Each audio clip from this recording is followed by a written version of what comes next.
नमस्ते दोस्तों, आज हम एक बार फिर आपके बीच लेकर आए हैं गौतम बुद्ध और चरित्रहीन स्त्री की कहानी। यह कहानी आपको बहुत कुछ सिखा जाती है। हमें उम्मीद है कि यह कहानी वाकई में आपको बहुत अच्छी लगेगी। तो चलिए शुरू करते हैं आज की कहानी। गौतम बुद्ध ने संन्यास लेने के बाद अनेक क्षेत्रों की यात्रा की। इस दौरान उन्हें तरह तरह के लोग मिले। कोई अपनी परिस्थितियों से परेशान तो कोई उनके रूप और व्यक्तित्व से है हैरान। गौतम बुद्ध एक बार एक गांव पहुंचे। वहां एक स्त्री उनके पास आई और उनसे बोली, आप तो बिल्कुल किसी राजकुमार की तरह लगते हैं। क्या मैं जान सकती हूँ कि इस युवा अवस्था में आपके गेरुआ वस्त्र धारण करने का क्या कारण है?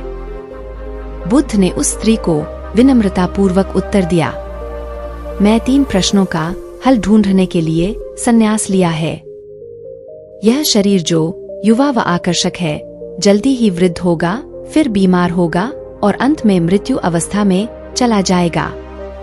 मुझे वृद्धावस्था, बीमारी एवं मृत्यु के कारण का ज्ञान प्राप्त करना है। उनकी बातों से प्रभावित होकर उस स्त्री ने उन्हें भोजन के लिए अपने घर आमंत्रित किया।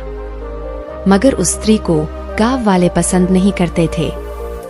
शीघ्र ही यह बात पूरे गांव में फैल गई। महात्मा बुद्ध उस स्त्री के घर भोजन करने जाने वाले हैं। गांव के लोग उनके पास आए और आग्रह किया कि वह उस स्त्री के घर भोजन करने न जाएं। कारण पूछने पर उन्होंने बताया कि वह स्त्री चरित्रहीन है। बुद्ध ने गांव के मुखिया से पूछा, क्या आप भी मानते हैं कि वह स्त्री चरित्रहीन है? मुखिया ने कहा, मैं शपथपूर्वक कहता हूँ कि वह स्त्री बुरे चरित्र वाली है। कृपया आप उसके घर न जाएं। बुद्ध ने मुखिया का एक हाथ पकड़ लिया और फिर उसे ताली बजाने को कहा। मुखिया ने कहा, मैं एक हाथ से ताली नहीं बजा सकता। मेरा दूसरा हाथ आपने पकड़ रखा है। ऐसे में एक हाथ से ताली कैसे बजाऊं? बुद्ध बोले, जैसे एक हाथ से आप ताली नहीं बजा सकते, ठीक इसी प्रकार कोई स्त्री अकेले ही चरित्रहीन नहीं हो सकती है। यदि इस गांव के पुरुष चरित्रहीन नहीं होते तो वह स्त्री भी चरित्रहीन नहीं होती। अगर गांव के सभी पुरुष अच्छे होते तो वह स्त्री कदापि ऐसी ना होती। उसके ऐसे चरित्र के लिए यहाँ के पुरुष भी जिम्मेदार हैं। लेकिन आजकल हमारे समाज के पुरुष लज्जित नहीं, गौरवान्वित महसूस करते हैं, क्योंकि यही हमारे पुरुष प्रधान समाज की रीति और नीति है। यह सुनकर सभी गांववासी लज्जित हो गए।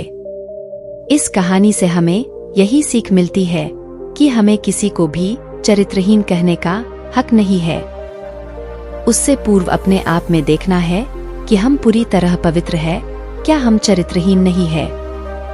पहले हमें तनमन से पवित्र रहना चाहिए, उसके बाद दूसरों को चरित्रहीन कहना चाहिए। तो दोस्तों, इस वीडियो में बस इतना ही। मिलते हैं अगले वीडियो में। तब तक अपना ख्याल रखिएगा। नमो बुद्धाय।